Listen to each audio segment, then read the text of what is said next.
Hey, welcome to Expansion. This is Glenn Sanford. I'm the founder of eXp Realty, and today I'm excited to speak with LuAnn Shikasho from Sacramento, California. She's an ICON agent, I think 5 going on 6 icons in Yay. eXp. Been in the business for a number of years, having prior been with, I think, C21, Remax, and KW, if I'm not mistaken. Absolutely. Welcome, LuAnn. Thank you, Glenn. So, first things, we're recording this in August, but how has the market been there in Sacramento? How is things going on, interest rates and other things? Are you feeling the market shifting a bit, or is it? Oh, yeah, we're having a big shift. Everyone's having to kind of figure it out right now. But yeah, absolutely. Days on market increasing, inventory increasing, not so much because there's a lot of new inventory, but because things aren't selling as much. Our buyers are a lot more hesitant, a little bit freaking out, too much news, too much doomsday, everything's going to explode stuff going in their heads. So we have a lot of educating to do and calming people down. We're in the middle of August right now, and I am seeing a lot of the entry level buyers starting to filter back slowly because they don't see doomsday and they need a place to live. Right? Yeah. No, I took a little personal pause too, just in terms of some stuff I was doing. But now that the things have not fallen off a cliff, I'm back looking at properties that are interesting because they're going to be hard to get.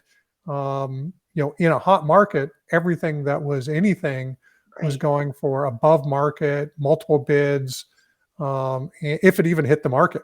A lot of stuff happened even pre-market. Just the fact that somebody had a listing didn't mean that it made it into the MLS because there were so many offers going on. So now, what's your background, LuAnn? I think you're maybe speech pathology, audiology.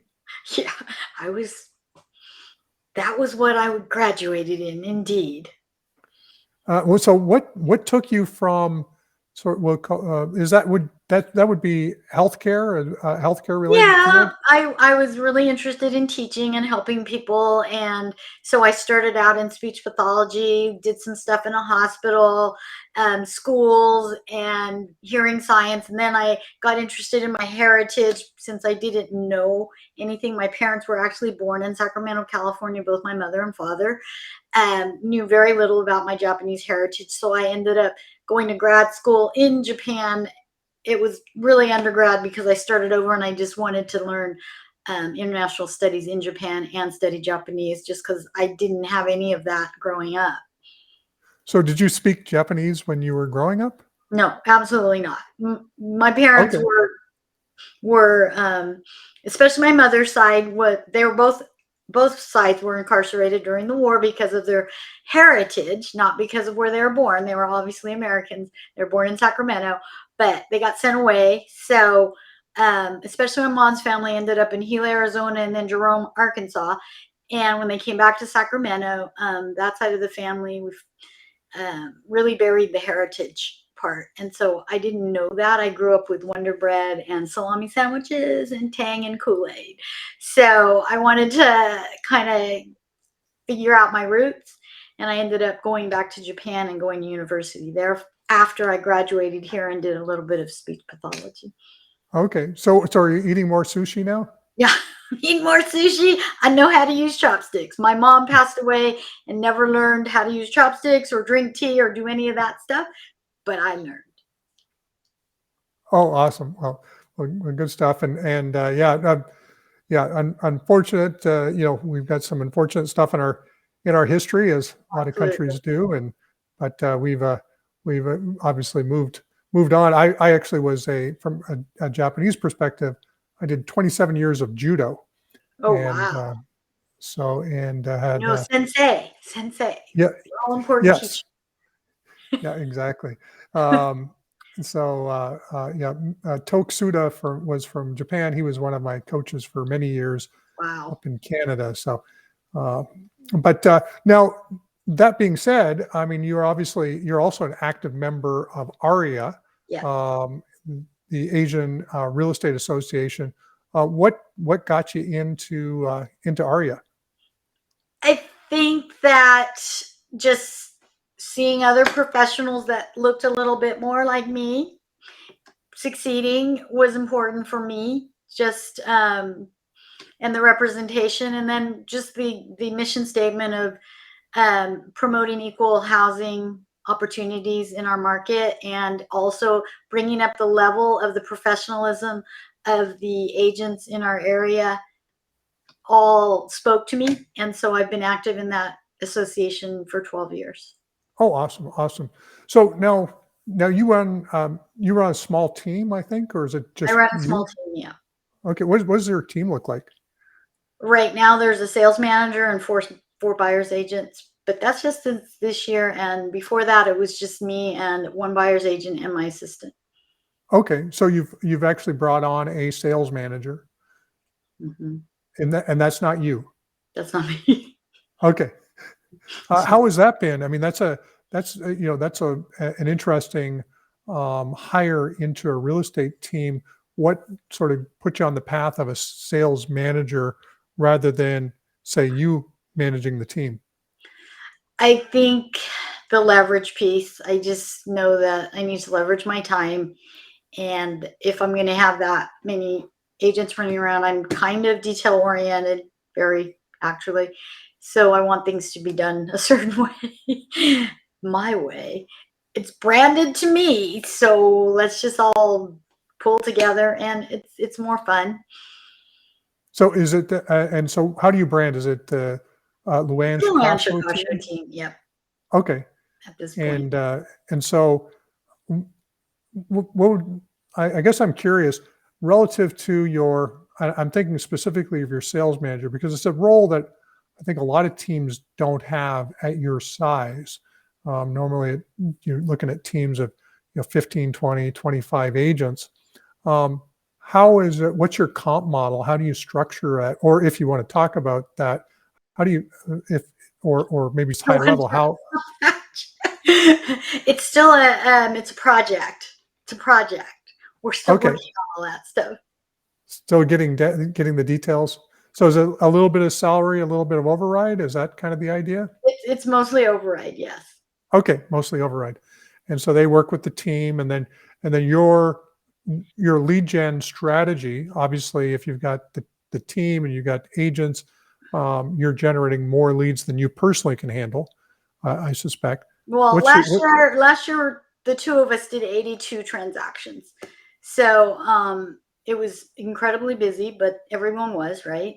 Mhm. So then, and that was without any lead gen. That was just organic leads that would call me. So um, now that I actually started to purchase leads and I have all these things going on, I did need more leverage with other agents to handle that. But Okay, yeah, the market has shifted. I don't know exactly how it's all going to work, but we all know that in business, things are right. always changing. You always have to be agile and be able to make moves and pivots and all the other stuff. Oh, yes. So Done that. how do you so primarily, at least last year, it sounds like is lots of repeat referral type business? Absolutely. And I think that was the difference probably for me from when I was when I was before at KW. Um, that lead gen from 9 to 12 thing that everyone does or is trained to do. I didn't do any of that. And so it was hard because I was the top producer in that office, and yet I didn't do that. Well, What? if you actually look at the top producers in almost any office, they're doing something different. Um, and I think that's an important distinction because I think there are good habits to get into. Yes, I think if you're not a absolutely. good agent and you haven't developed habits, I think prospecting from 10 to noon or what have you, I think it's a good practice to get into. But I Absolutely. think once you get good, you realize that there's a lot of business that comes from a lot of different sources, and it's not just that 10 to noon prospecting time. Absolutely. So I did almost none of that. I just answered the phone. So it was that attract versus chase. Hmm. And I was really fortunate early on to find Yelp in 2008, I think, when it was first starting out, and I was first starting out. And so I started asking for reviews very early, and I've been able to make a tribe of raving fans, and I work off of that, and it's been very, very, it's paid back many times over, um, doing my business that way. And so then I won that 2022 Agent of the Year award from Rate My Agent. So I saw you at Inman in New York City because they flew me out there for that. So it's been a wonderful ride. Oh, congratulations. So now what percentage of your business over the years has come from Yelp in inquiries? It's not Yelp anymore because I really got away from that. So now I'm just on Google My Business, because they don't filter your reviews. Google Okay, has them all out there. Yelp, I have probably almost 200 reviews, and out of that, they only show less than 100. They've just filtered them all away. They put them on the right, back, and they'll say not recommended reviews for no reason because they're all my clients that wrote those. So I lost a lot of those early reviews, but I've learned about the value of those reviews. So I started asking for them on other platforms also. So I have them all over the place. okay, excellent. So now businesses, well, you've got a fair bit of business now coming from Google My Business or Google, Local and services, local service ads, Google, whatever, or when you just put my name in or Sacramento real estate agent, um, I'll pop up because of the internet juice I have from all these different sources that have reviews. so do you sit at home in the evening and sort of nerd out in front of the TV and sort of work on your Google stuff? I will tell you that I did nerd out at the end of the year thinking that I knew that there was that Rate My Agent contest, and they're counting a percentage of your closings, how many actually left you a review at all. And I thought, there's a bunch of people that said they were going to do that because I prepped them from the outset that Right, I'm going to be asking for reviews, and I'm going to be asking for feedback on the service that I've given. And so that is something that's in their mind, supposedly, because I'm supposed to be doing that. And I asked for the review, but everyone's busy moving. right. And I have to So remember a month later to make sure that that email goes out and says, hey, remember me. I'm asking again for that review. And then at Christmas, you are right. During that break, I was kind of thinking, okay, I got to try and up my percentages because they told me I have almost an 80% review rate. That's what Rate My Agent told me. I don't know, because they actually have them confirmed with the sale. And I had about an 80%, a little less than 80% of my clients actually left me a review. okay, awesome. No, so Rate My Agent that gets inbounds. Google My Business gets inbounds. What other platforms get you inbound leads? So nothing. People just find me or Sphere or whatever. But I was purchasing leads from HomeSnap, but they haven't been as good as I had hoped. So we'll do some other things later. Again, doing a little Right. maneuver. Well, one thought that came to mind is like a $5 Starbucks gift card if they give you a review. I'm sure you've already thought of that, but I've seems thought of it and I haven't done it just because I don't want people saying that I'm paying for my reviews. But that's just me because I already have a lot of reviews and I don't want it to be out there that, oh, yeah, it's because she pays people. And it's not. But I right. have thought of that. I have. Well, you could say, "Give me a review, good or bad." You'll still get the $5 Starbucks card. Right. Okay, we'll do that. There you go. The, Well, my guess is that there's so few people, just based on this conversation, that would leave you a bad review because you seem like a really neat person to work with. So I suspect you can get away with that and not get any negative reviews. Thank you, Glenn.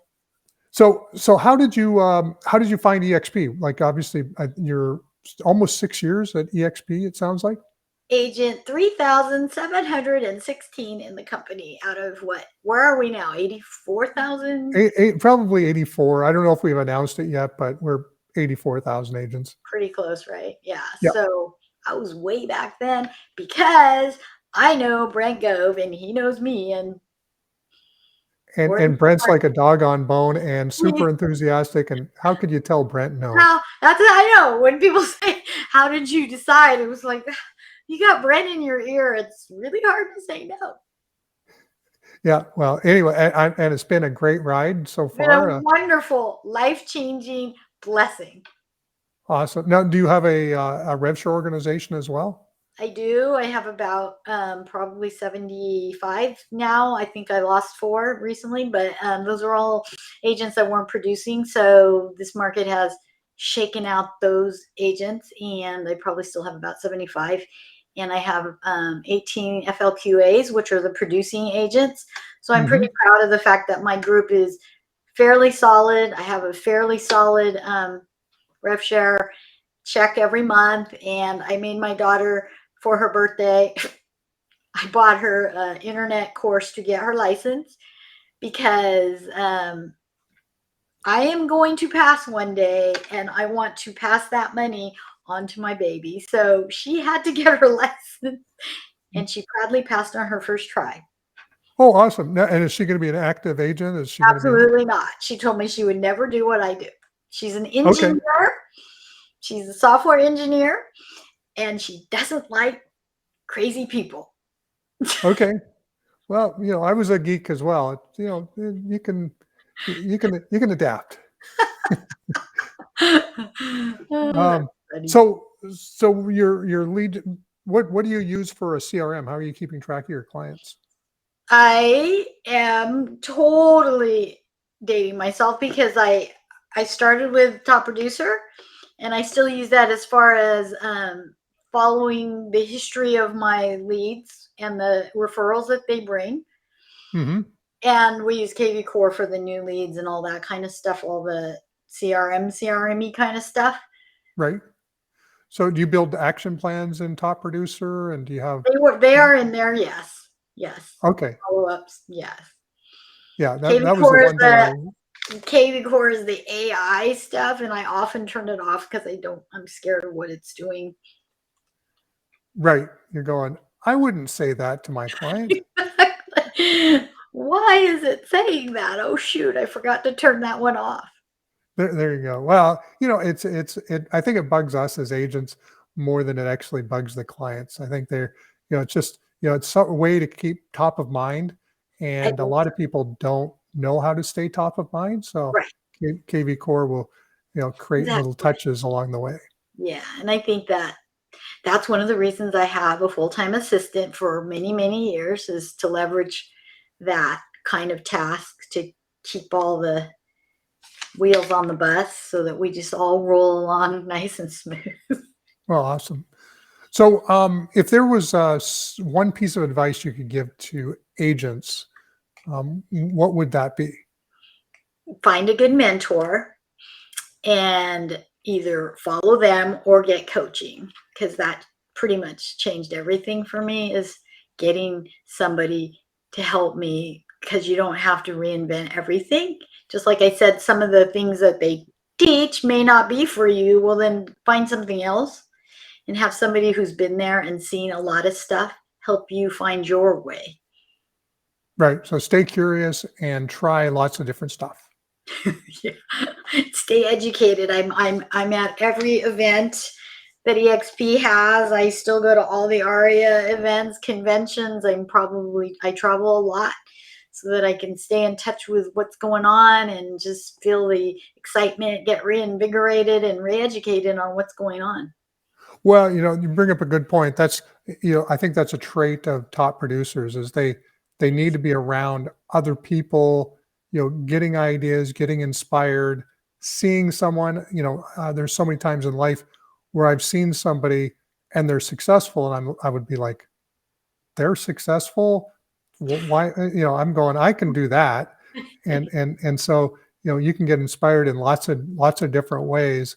And just being around and seeing people be successful, it rubs off. So, and I think that I wanted to tell you that I thought that the fact that we as icons get compensated for going to the events is brilliant. It's brilliant because I have never been around so many top producers at conventions, because I was at Remax, I was at Century 21, I was at KW, I went to all of their events, but our events are really heavy on top producing agents. And that's, I mean, partly, let's just be real, partly it's because we're compensated to show up at the events, and then, oh wow, we get a lot of value from it and we can bring it to other people. And I think it's great. I think we should even have bigger lanyards on or something, so that the regular agents that are just trying to aspire to be icon agents can find us and just know that, wow, I'm surrounded by what I want to be. right. Oh, great idea. Well, we will take that one under advisement. Well, LuAnn, thank you very much for taking time out to talk to me and us to share this out with other agents that are with EXP, maybe looking at joining EXP. Where can people find you, LuAnn? Do you have a website address? Yes, Or, LuAnn or, Shikasho. or, It's or should we just say Google my business? Just look. Google my business, LuAnn Shikasho.